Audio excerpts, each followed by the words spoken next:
Order! Order! You are an incorrigible delinquent at times.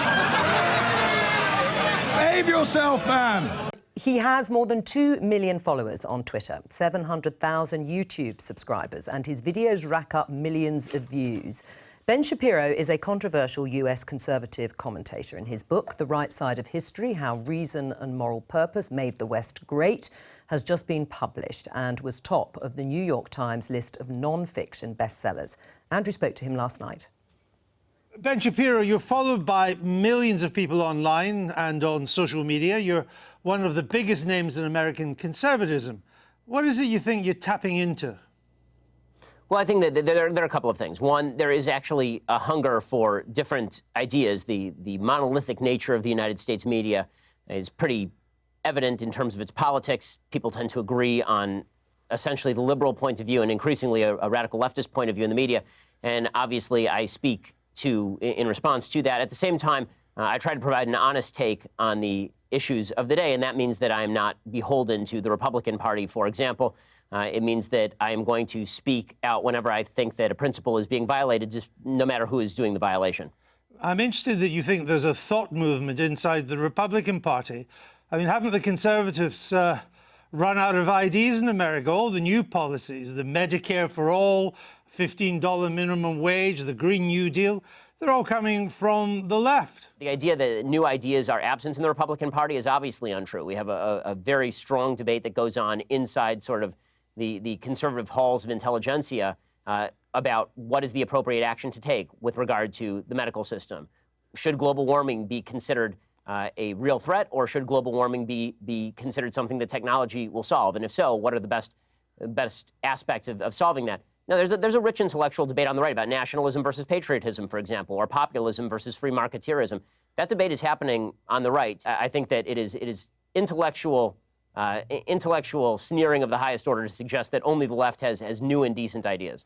Some of the ideas that are popular in your side of politics would seem to take us back to the Dark Ages. Georgia, new abortion laws, which you are much in favor of, that a woman who miscarries could get 30 years.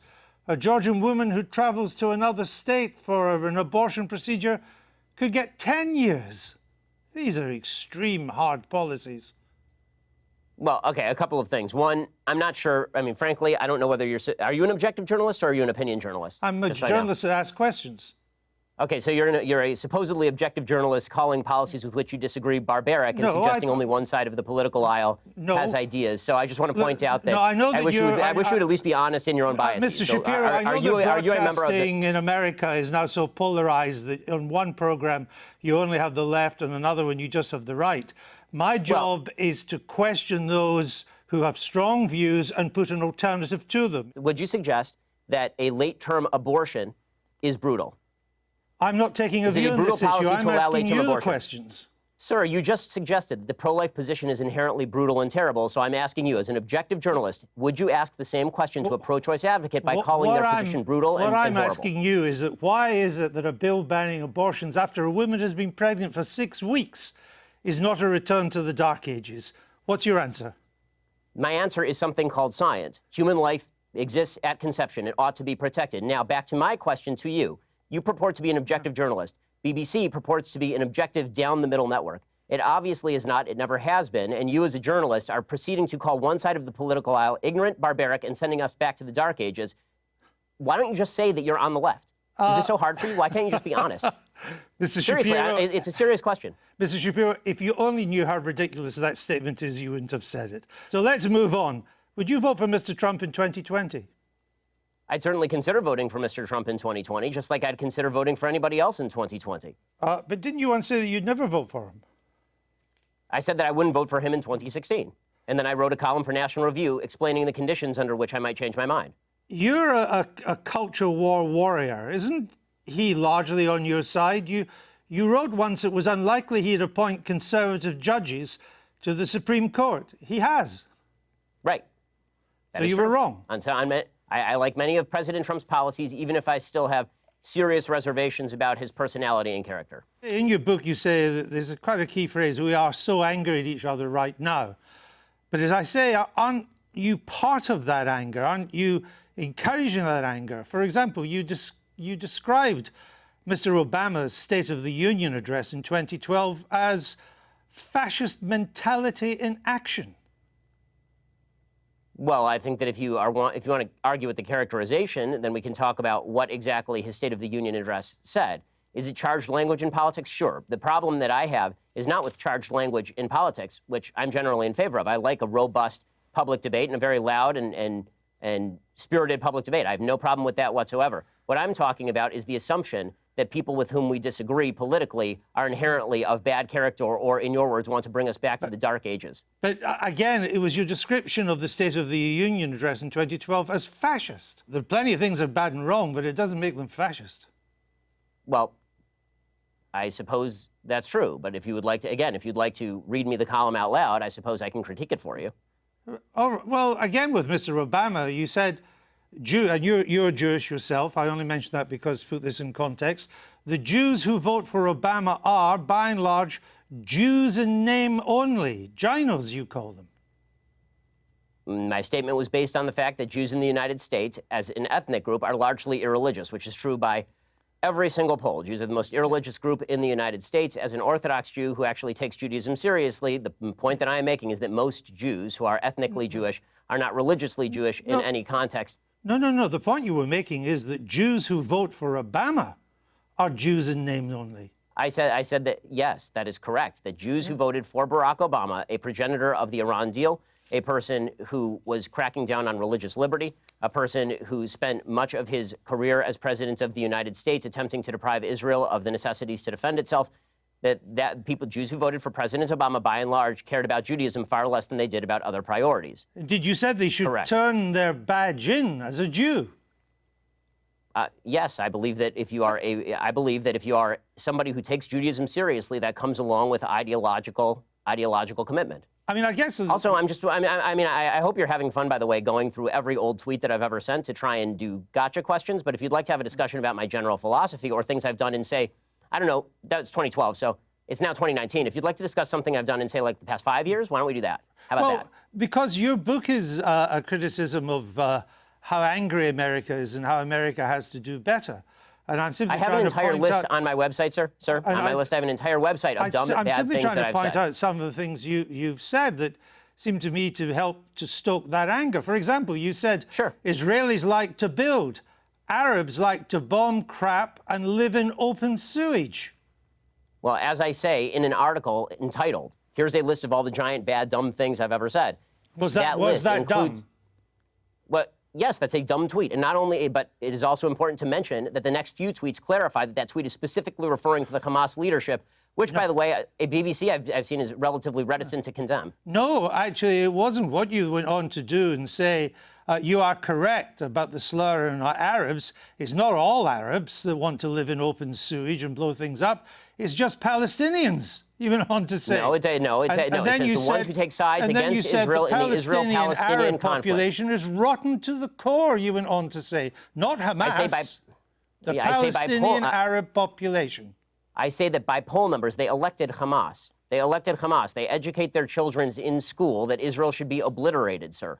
I guess. If you want to read, honestly, this is a giant waste of time in the sense that the entire interview is designed for you to shout slogans or old things that I've said at me. I don't see how this forwards the debate. You talk about undermining the public discourse. It seems to me that simply going through and finding lone things that sound bad out of context and then hitting people with them is a way for you to make a quick buck on BBC off the fact that I'm popular and no one has ever heard of you. There are not many bucks to be made on the BBC, unlike American broadcasting, Mr. Shapiro.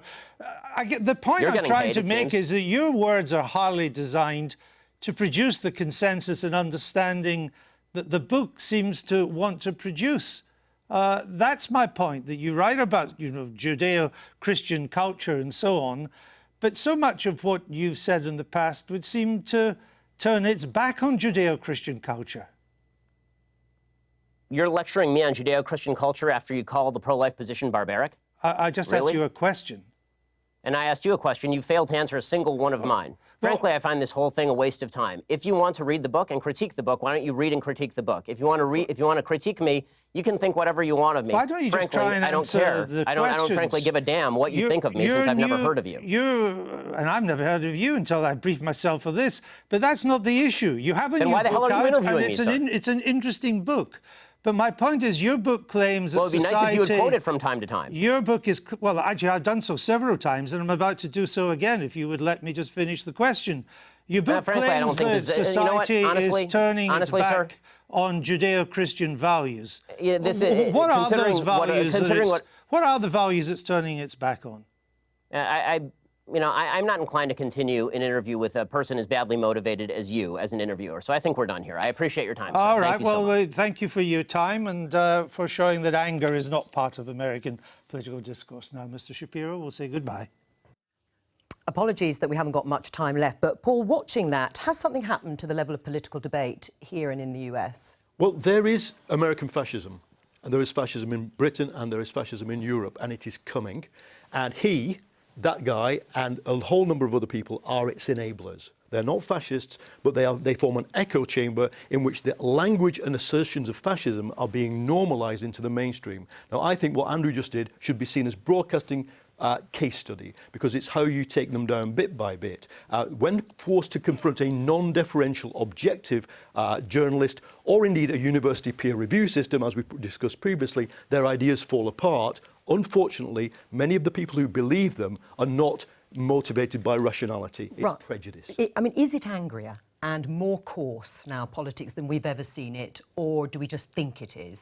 I think it has coarsened, and I think it's in part because of social media and what that has done to how fast the debate can move on. And I think just look at some of the messages Jess Phillips, the Labour MP, has been sent, recently about whether or not people would want to, consider raping her and things. I think it's just is not, that does feel like it has definitely got worse.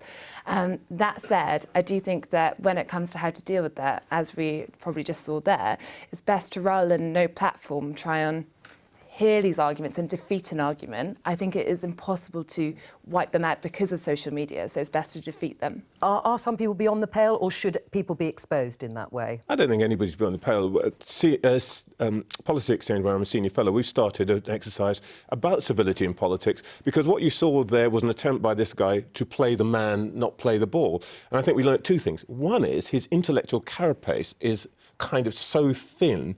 If this is the stellar talent of the right, it's absolutely going nowhere, and I don't think you've got anything to worry about, Paul. And the other thing I would say is freedom of expression is protected by people of talent like Andrew Neil, and I feel it rather sad that he's leaving television, because we need more of that, not just on American nitwits, but on our own politicians. The guy's not half as smart as he pretends to be. He hadn't done the most basic of research as to who he was up against. If he'd bothered to look who Andrew Neil was and what he does, he would never have screwed that interview up so badly. Right, well, that's all we have time for, I'm afraid.